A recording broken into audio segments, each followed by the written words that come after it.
Hello, ladies and gentlemen. Welcome to the DNA Sports Talk Show here on the Warrior Network. I'm Davis Gregory here with Andrew Cross, and we've got a very special episode for you all today as the conference championships in college football take place this weekend. And boy, do we have a lot of good ones this weekend. First, starting off with probably the best matchup of probably the year.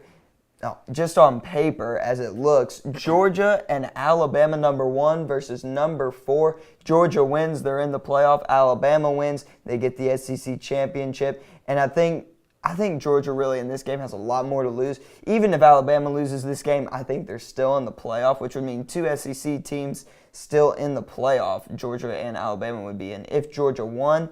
But for me, I think that Alabama's got this game under control. I think Alabama will win this game, but it's going to be close. I think what Alabama showed last week in the Iron Bowl was Auburn had a very strong running attack in that first half, but in the second half, nothing was there. But when you have guys like DeAndre Swift and Holyfield as well, you're going to be able to move the ball on the ground. And it sounds crazy to say that Georgia's going to have more success on the ground than the air, but I actually think so. But I'm taking the Tide in a really close one. Well, I'm taking the Tide in a blowout because if you need to beat Alabama, the one thing you need to do is dominate the line of scrimmage.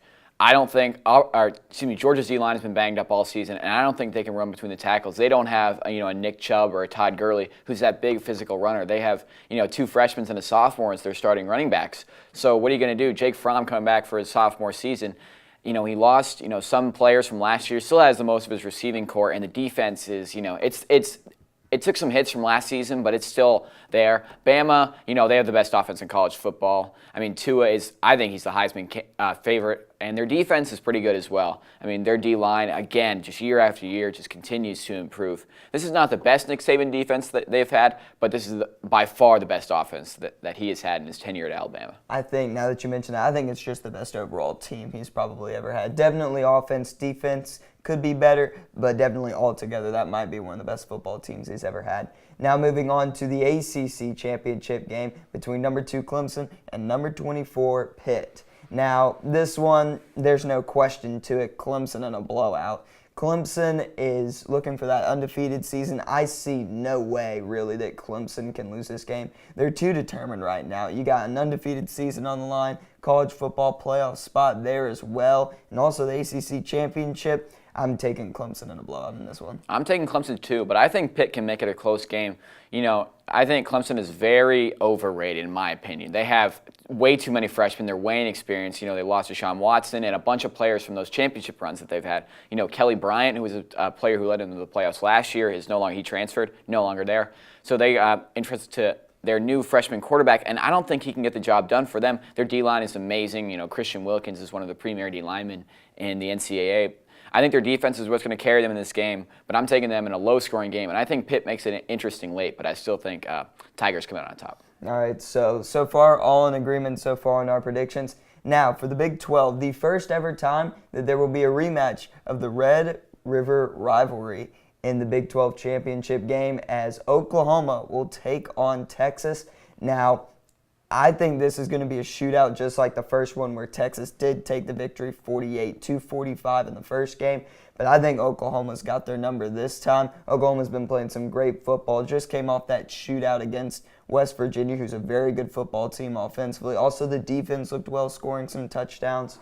So, in my opinion, I think that Kyler Murray, I think he's second in the Heisman race. I'm not going to put him over Tua. I think Tua will win the Heisman, but Kyler Murray, don't take anything away from him. He has had an absolutely fantastic season, and actually also excited for baseball season too, as he's also a phenomenal baseball player as well. But for the football season, Kyler Murray, definitely one of the best quarterbacks that we've seen this season other than Tua. But I think Oklahoma's going to win this game. I think it'll be close, but I think Oklahoma will win in a double-digit shootout.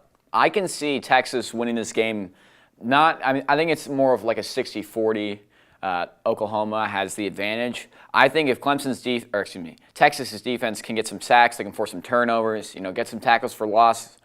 I think they have a great chance of winning this game because, as we know, Oklahoma has no defense. They can't play defense. They scored a couple touchdowns last week. The Big 12 in general doesn't have any defense. Yeah, they scored a bunch of touchdowns last week against West Virginia, but most of those were some were defensive, and then they were just big plays. I don't think Oklahoma can slowly put in a meticulous drive when it's a tie game with 2 minutes left. I just can't see a freshman quarterback in Kyler Murray putting that touchdown in to win the game. I gotta trust Sam Ehlinger, the veteran. I do believe he's a junior for Texas. I trust Texas in this one. I'm picking them in a high-scoring one, like you mentioned, a shootout.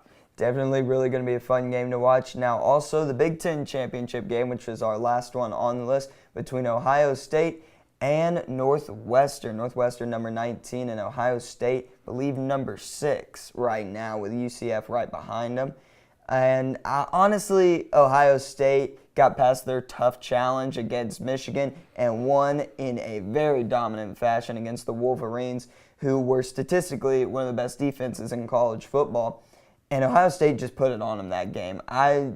From first quarter to fourth quarter, I didn't care what the score was. Ohio State was dominating that game. Even when Michigan was creeping up on them, you had the feeling that Ohio State still had total control over the football game. I think that Dwayne Haskins, also another great quarterback. We've had some really great quarterback play this year. Haskins, Tua, and Kyler Murray. All three really great quarterbacks.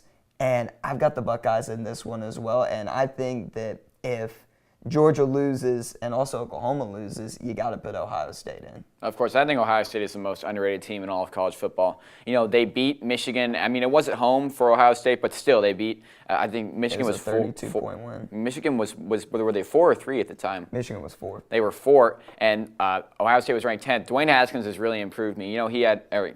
Impressed me. He's had big shoes to fill. J.T. Barrett left, one of the best players to ever play in the Big Ten. And Dwayne Haskins, he just set the Big Ten passing touchdowns and passing yards record the past week against Michigan.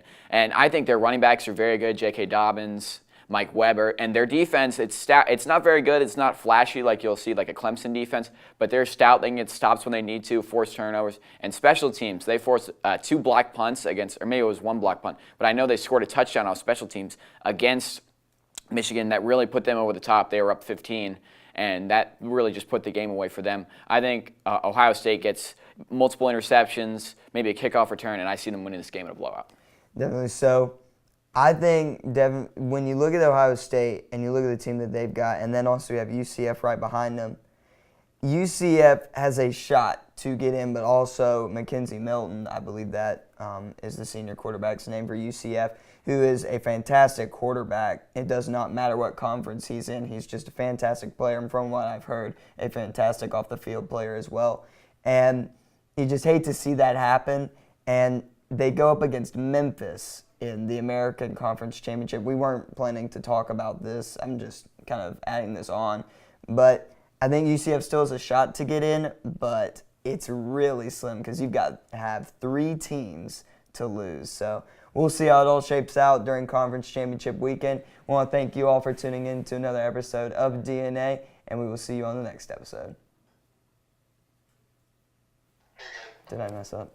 Not really. Okay. I think that episode was more free and like free flowing, not really like